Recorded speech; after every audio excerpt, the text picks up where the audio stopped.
ناظرین گرامی، سعودی عرب جیسے مقدس شہر میں بہت ہی عجیب حالات چل رہے ہیں۔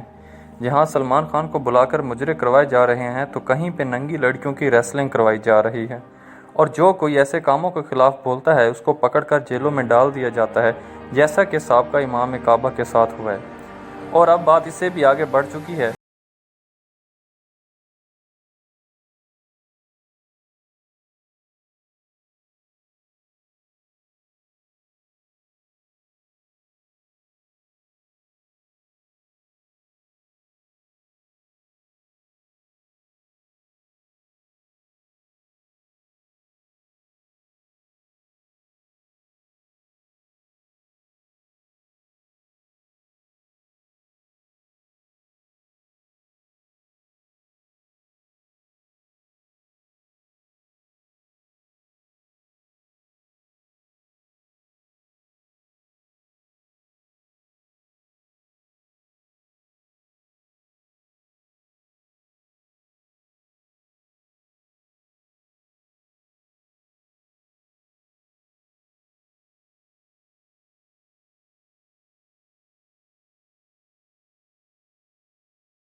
جدہ میں ایک نائٹ کلب بھی کھولا گیا ہے،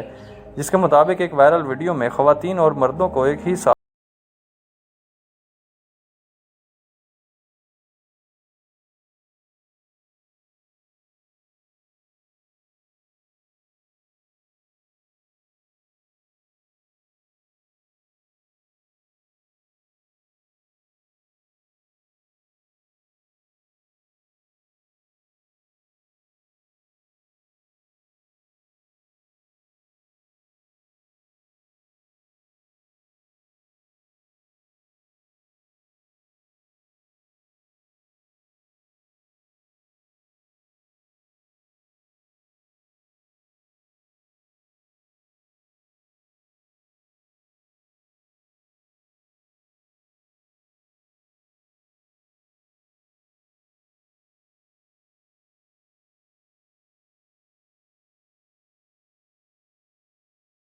کہ مسجدوں کے لاؤڈ سپیکرز کو بلند ترین مقام سے ہٹا کر 1/3 نیچے کر کے اس کے بعد خطاب دیا جائے، اور صرف لاؤڈ سپیکرز پر اذان دی جا سکتی ہے، جبکہ دوران نماز دکانوں کو بند کرنے کی پابندی بھی ختم کر دی گئی ہے۔ کوئی شک نہیں رہا کہ محمد بن سلمان ایک عیاش پرست حکمران ہے، جس نے وین 2030 کے مطابق سعودی عرب کو ایک آزاد خیال اور مذہب کو انسانی عمل دخل سے ہٹا کر ایک آزاد ریاست بنانے کا تہیہ کیا ہے۔